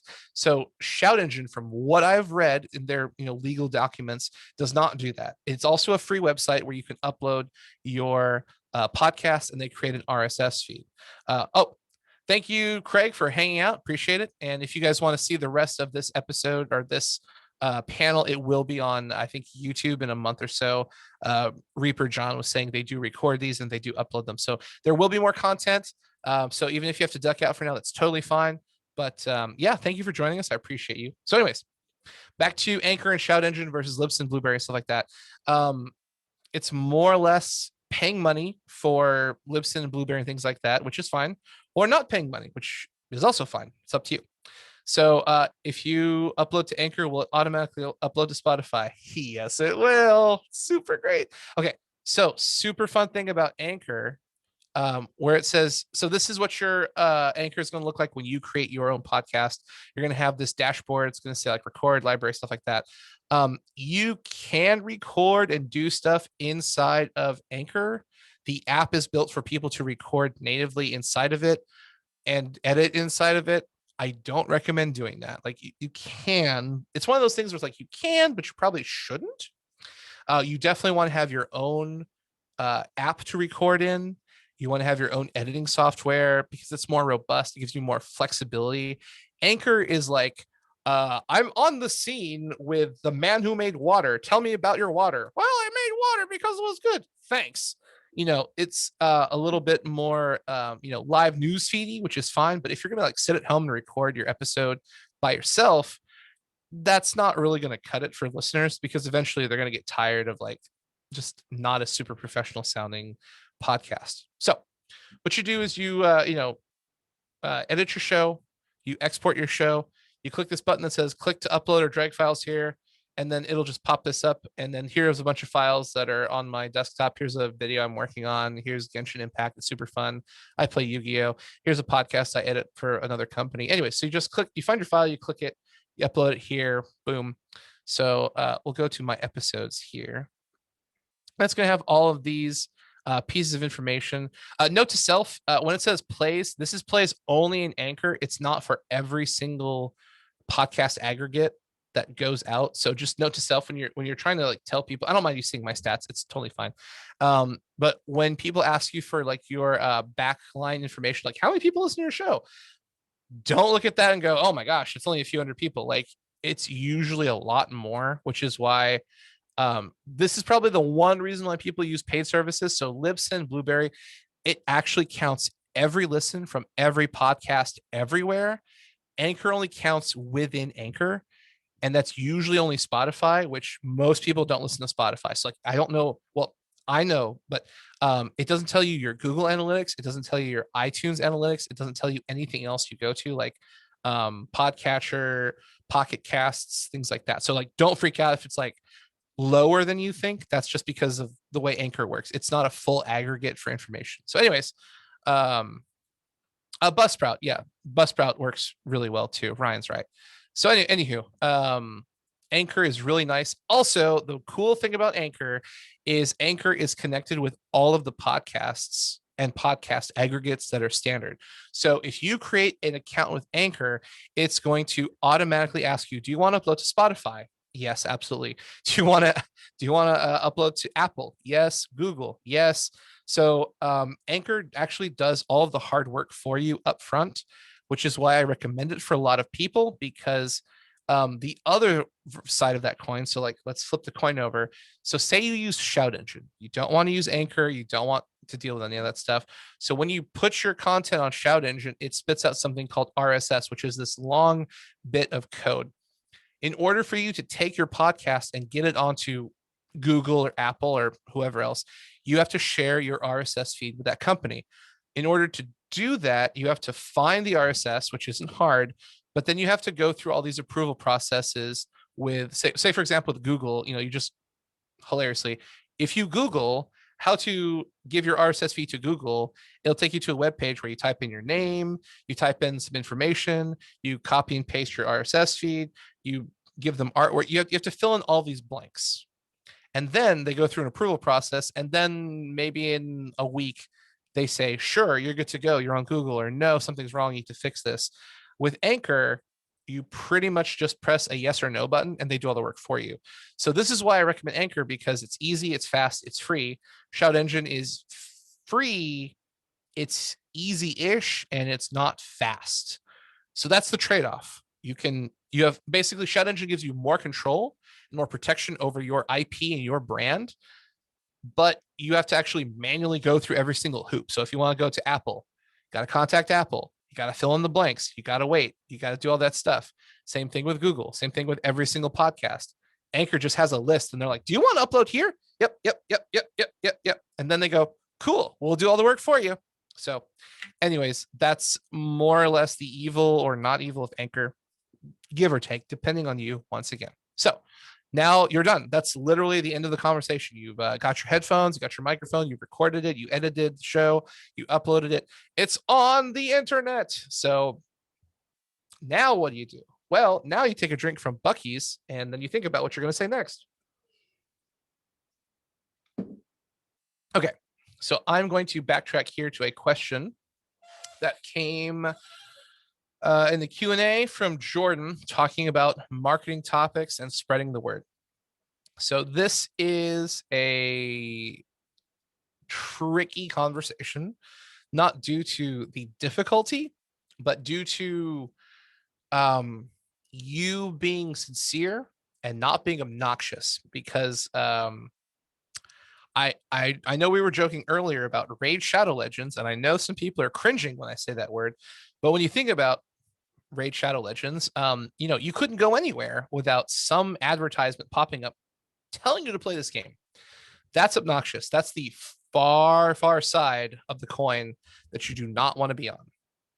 The other side of the coin is ineffective or inefficient marketing, where you don't do it enough, or you do it in the wrong places, and it's just not interesting. So this is obviously not a marketing class, and this is going to be short because I want to open up the room to questions In fact, if anyone has questions, please start typing them in because I'm going to start going through them and then we can all go home and get some dinner because I'm hungry. I'm sure you are too. But the point about marketing is, in a nutshell, oh boy, there's like so many marketing rules. And I'm sure if someone here is a marketing expert, they're going to be like, no.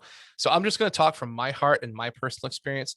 When you're doing marketing in the podcasting atmosphere, you want to be fun, you want to be interesting, because the reality is every single company is trying to grab your attention and take your money.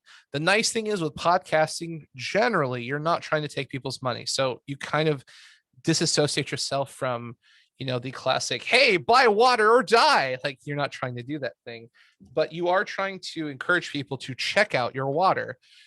So with that comes the evil of, are they trying to sell me a product? Why are they advertising to me? Shouldn't I already know about this? Blah, blah, blah kind of stuff. So it goes into psychology and all kinds of things we're not going to get into. So in order to kind of circumnavigate people's fears and disassociations and uninteresting, they're just not interested in ads and being marketed to 24/7, make yourself fun, make yourself interesting, create that inviting atmosphere, because it's a lot more interesting if I say, hey, I know how to make this water tastier and do some fun stuff with it, versus buy this water and listen to my show. Thanks.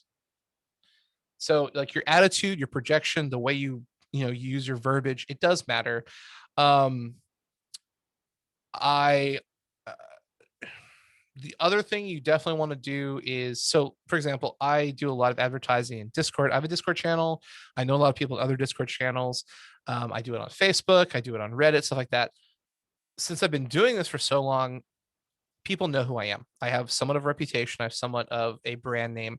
And so I can drop a link and say, hey, a new podcast coming out on Wednesday or Friday or Saturday. Here's what we're talking about. Here's a guest, or so on and so forth. And it's not obnoxious. It's not preachy. It's not, advertising heavy. And that's okay. When you're first getting started, just be aware that people are going to question who you are. You're going to get some kickback. So you want to create an environment where you have expertise, you have authority in the topic. So I think the best thing to do is start to create that community persona as soon as you can. In fact, if you can do it before you start podcasting, that's even better. So what I mean by that is, if there's a Facebook group, so let's say Reaper's a great example. So there's a Reaper Facebook group, there's a Reaper Discord. Before you start making a painting podcast and blasting everyone, listen to my podcast, yo, it's on Friday. Like, create an environment where you answer people's questions. Maybe you do a stream on Discord, you're interacting with the community, you're talking to people on Facebook. And then once they know who you are, then you post, hey, I've got a new painting episode coming out. I'd love to have you come join, because we talk about like wet blending, we talk about all kinds of cool effects, and we talk about tips for new painters. We can't wait to see you there. Well, now that you've created a repertoire, people don't think you're just showing up and blasting them with advertisements and then you disappear.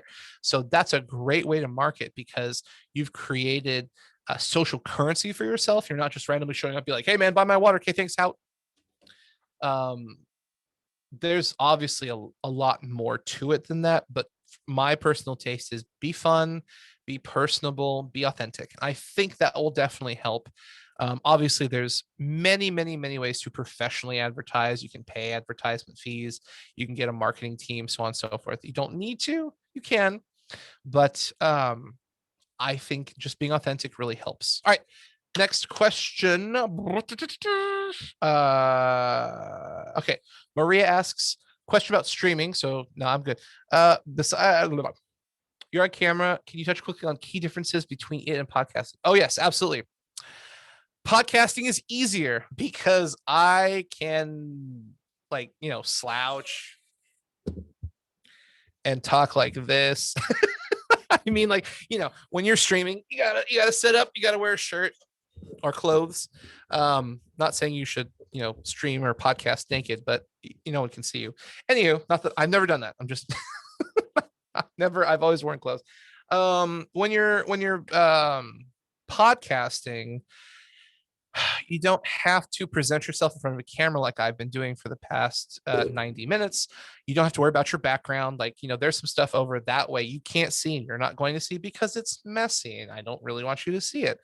The reality is the things behind you, you have to create a pseudo set. That's why Baby Yoda is my co-pilot. Talk to him if you've got any comments, but it's fun, it's interesting, and it looks cool visually, but it also is more demanding. um I had to shower. Not that you shouldn't, but you got to shave, you got to shower, you got to be presentable, wear clothes, look good, sound good, smile, have some kind of personality. When you're talking to a microphone, you can just kind of focus on the microphone, and sometimes you can close your eyes, you can slouch a little bit, you can relax, you can kind of lean. You have a little bit more mobility and comfort when you're recording a podcast that doesn't give itself to live streaming or video recording. Also, when you're recording audio, if I do this, for example,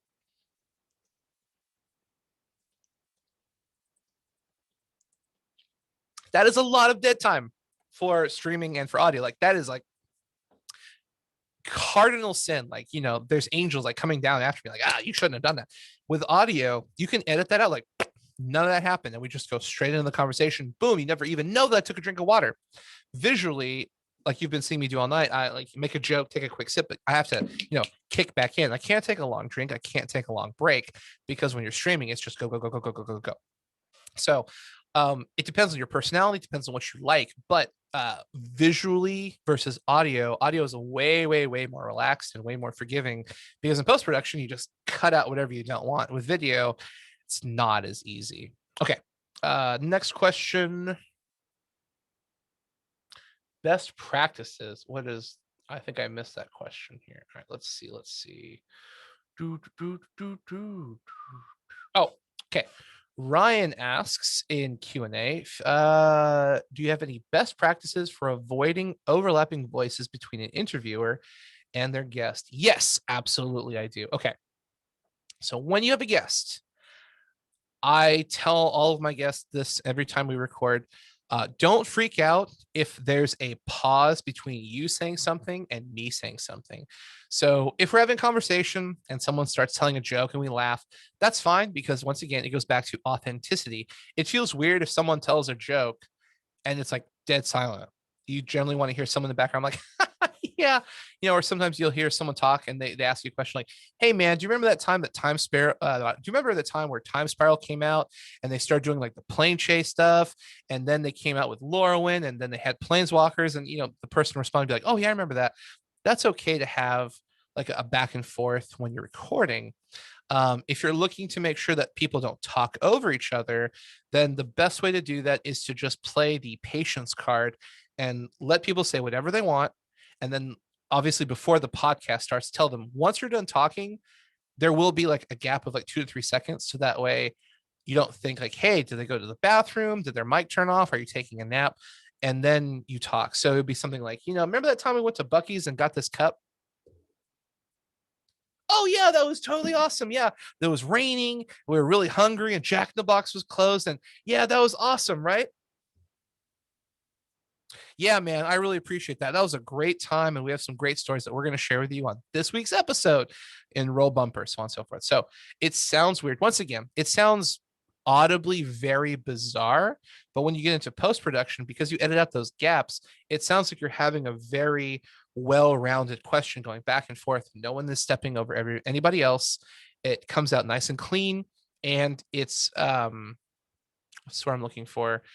It sounds natural, even though when you recorded it, it wasn't natural. And that's kind of what you're going for with a podcast is a natural sounding conversation, even though in reality, when you recorded it, it may not have come out that way, but people will never know because post-production is incredible. Oh, post-production will save your life. There's so many things post-production can and will do that makes the podcasting universe so incredibly fun because I guarantee what you listen to is not what was recorded like 90% of the time. Most of the time, there's something that is cut out or something that's switched around that makes the podcast sound amazing in post production. But in recording, it's like, what?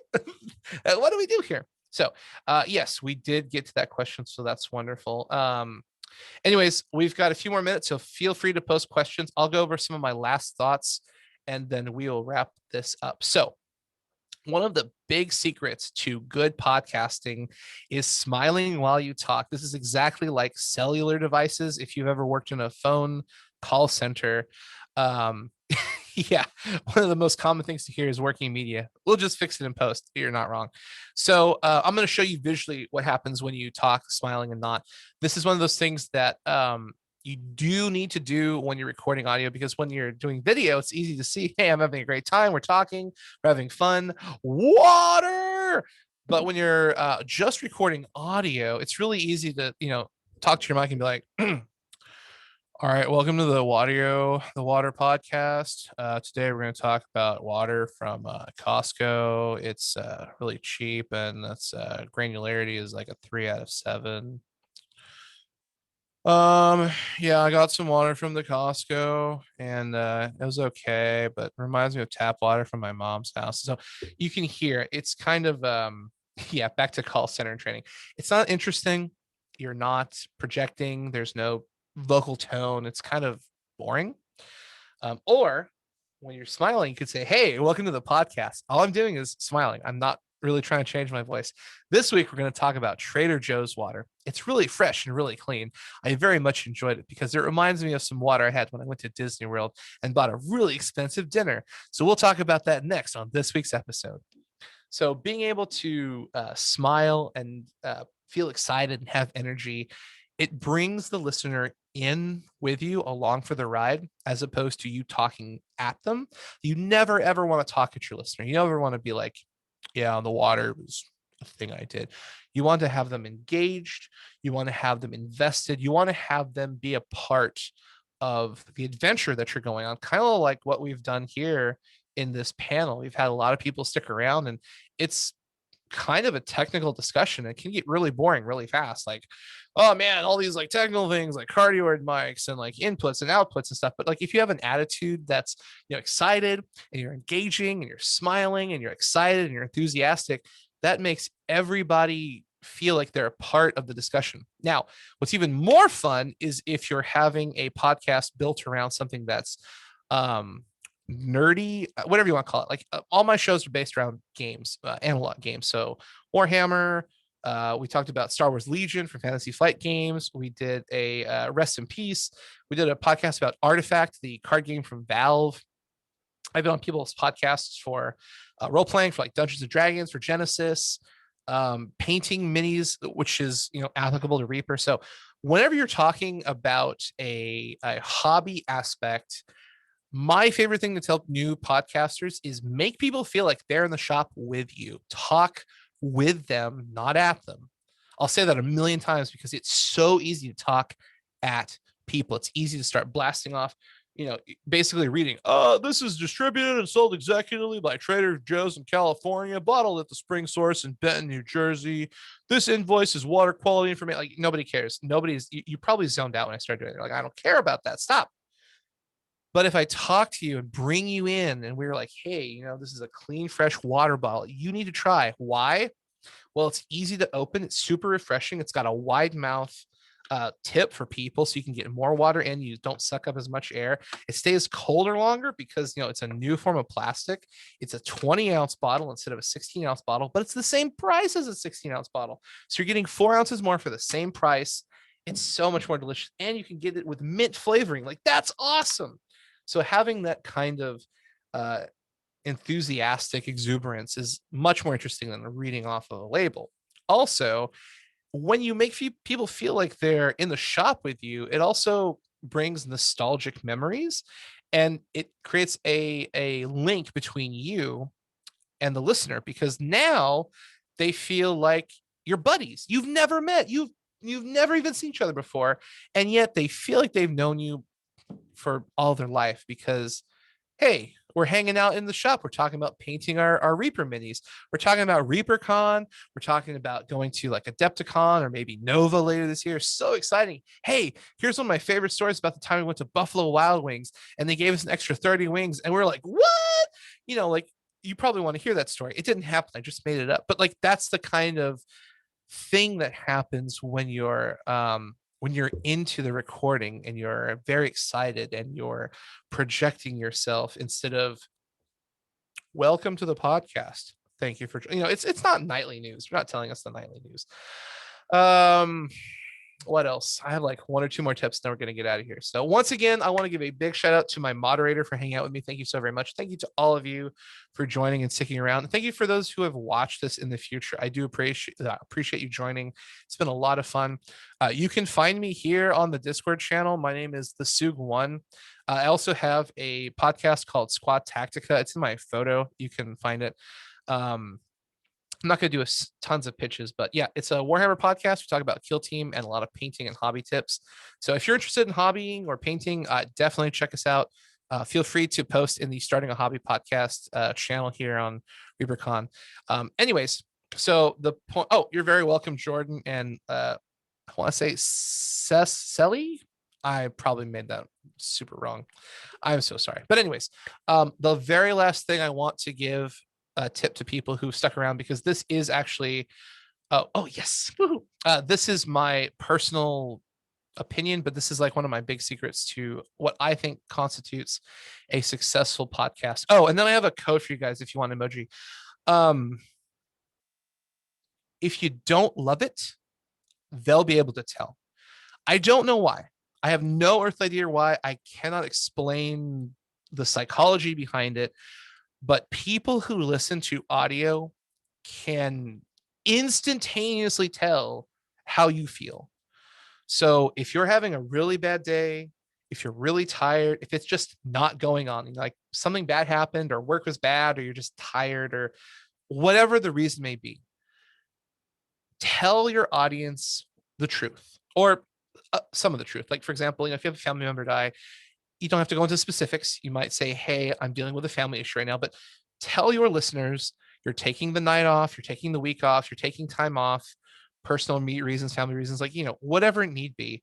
Tell your fans what's going on to a point and take off some time. You don't need to be on 24/7.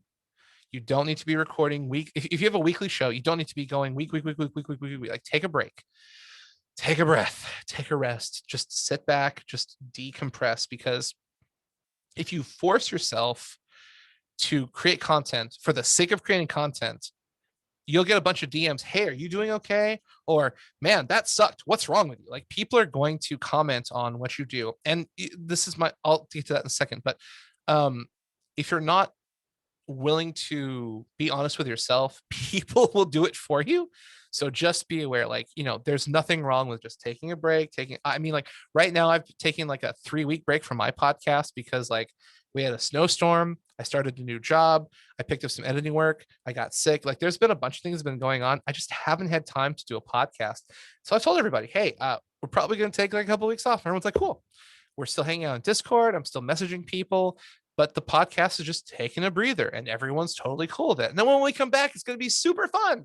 But it would be way worse if I'm, trying to like force my way through podcasting and trying to keep recording when I'm sick, or, people can tell. They're like, man, something's wrong with Sugi. What is it?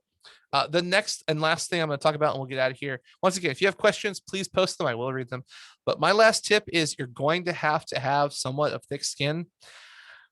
People like to make comments. We've all done it, and you're about to find that out fast. If you do something wrong, they'll tell you. If it doesn't sound good, they'll tell you. And then if you do everything right, everything perfect, you're going to have that one person who goes, I hate you. You suck. Okay, so the reality is you don't suck, and that's not true. You're awesome, and you're wonderful. But people on the internet have anonymity, and they're going to let you have it sometimes.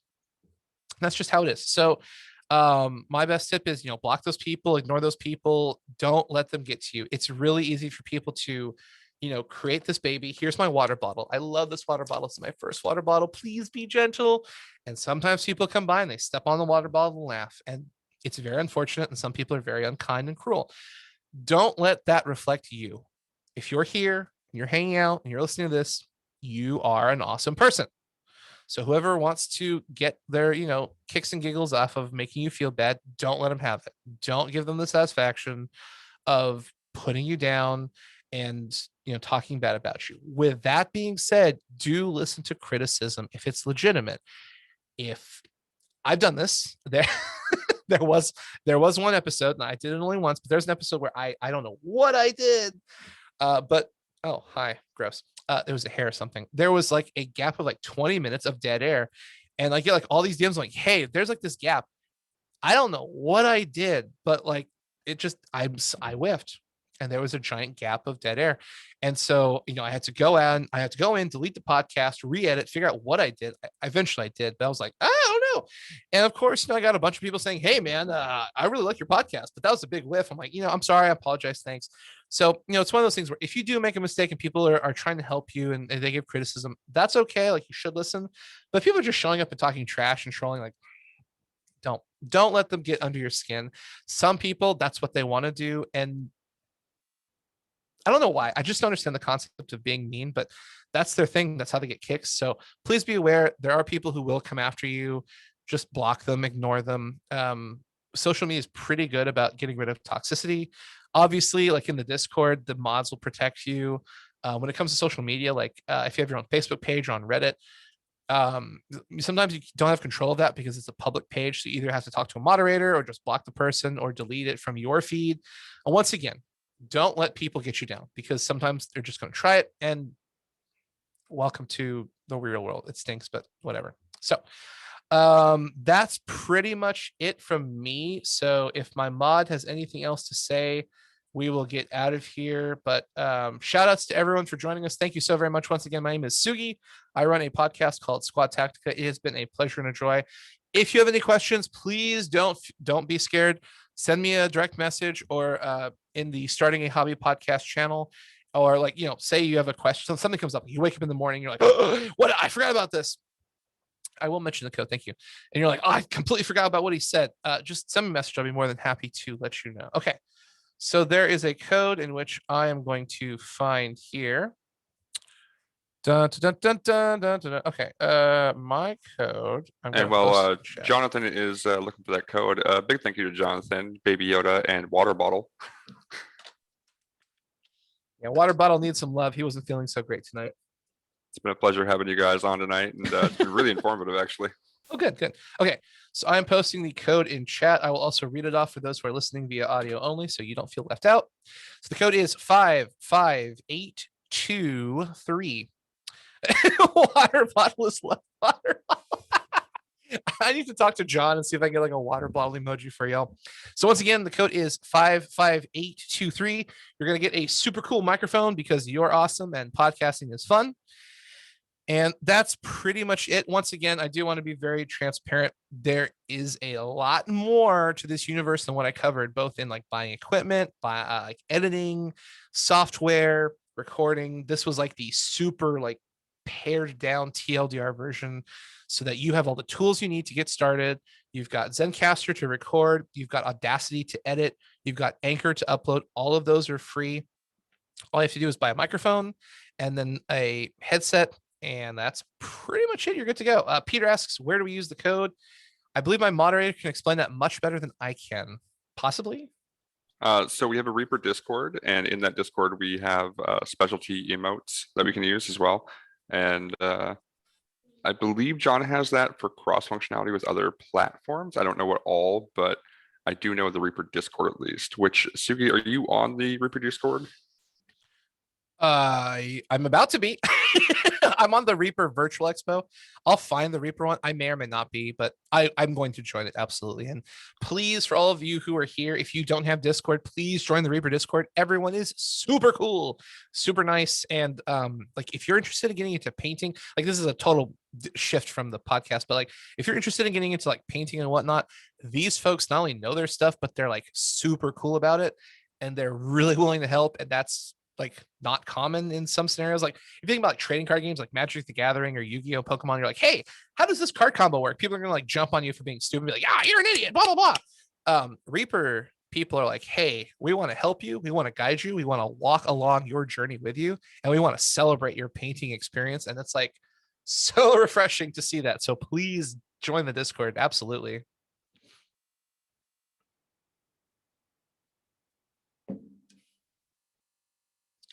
And I know that my mod is sharing the link to the Discord. Yeah, you can check out Reaper's website. If you go like Google Reaper Virtual Expo, they have all their social media links to like Facebook, Twitter, YouTube, Discord, stuff like that. But yeah, I want to give a big thank you to all of you for joining. This is a journey. I guess I sincerely mean this. The last thing I'm going to say is, it is a lot of work. I didn't express that. I do apologize to those who left and didn't hear me say this, but podcasting does ask a lot of you, just in terms of emotional energy, mental energy, because like when you're recording, you want to be, out there. You want to be, you're entertaining people. When you're done, that asks a lot of energy. Then you have to edit it. That asks a lot of energy. Then you have to put it on the internet and wait and see what people say. And sometimes that can ask a lot of energy. And so when you're about to get into this and you're listening to all these things, you're like super excited, you're ready to go. Just be aware that it's not like a 20-minute process. Like it's going to be the length of time you record, probably 2 times that much time to edit. Once you get really good at editing, you can edit in real time. So like you can listen and edit as you go. But when you first get started, it's probably going to take 2 to 3 times the length of the recorded episode. So for example, if you record for an hour and this is your first time ever editing, probably set aside 2 to 3 hours to edit that. Once again, when you get better and faster, you're probably going to pare it down to like an hour and a half. But still, that's 2 or 3 hours at the minimum that you have to commit to recording, editing, uploading, promoting. So it is fun. I can absolutely say I love it more than anything I've ever done, because the moment that first person says, thank you, you helped me do something, like the first time I ever had someone thank me for like going over like how to paint a mini, I didn't want to cry, but I just melted because it was like the most genuine thing. It was like, oh my gosh, thank you for being so kind. Like I was just trying to help people, but like helping people feels amazing. And it's a really great drive, because like being able I go to conventions, like I've gone to Adepticon and Nova and taught classes and things, and seeing people come up and be like, I thought I could never ever do this, and you helped me, and now I'm in a painting competition. It's like, yeah, that's awesome. Like, sweet. Like being able to help people in any way, from small to large, just feels so good. So do be aware. It is a big ask. It is a lot of work, but the benefits do happen. They do exist, and sometimes they're not monetary. Sometimes you do have to spend a little bit of money to invest in yourself. You have to pay some website hosting costs. Like I said, the reason why I went through all of this was so that you don't have to have costs. But eventually you might want to pay for Adobe. You might want to pay for some of the paid services, like, mention Libsyn, Blueberry, so on and so forth. There's nothing wrong with that. But there's days where you're going to feel like, why am I doing this? I'm just going to be really transparent. You're going to get tired. People are going to say things. You're going to just feel kind of defeated. Don't let that get you down. It happens to everybody. It's just the way life works.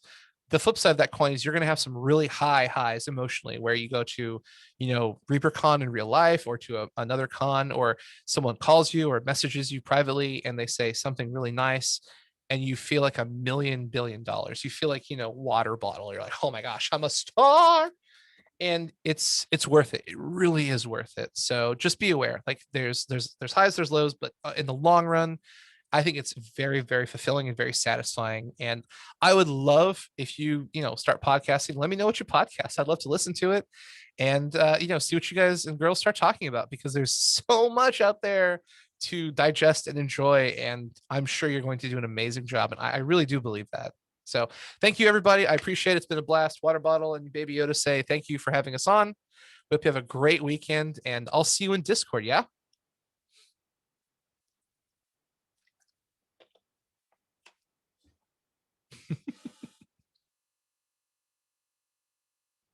We can start talking about Lord of the Rings magic now that we're all done. Oh, this is gonna be a problem.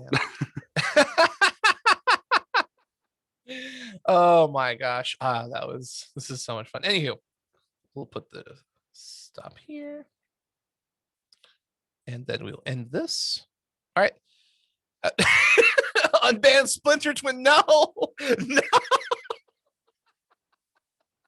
Oh my gosh. All right. So we're going to stop the cloud recording here. And I would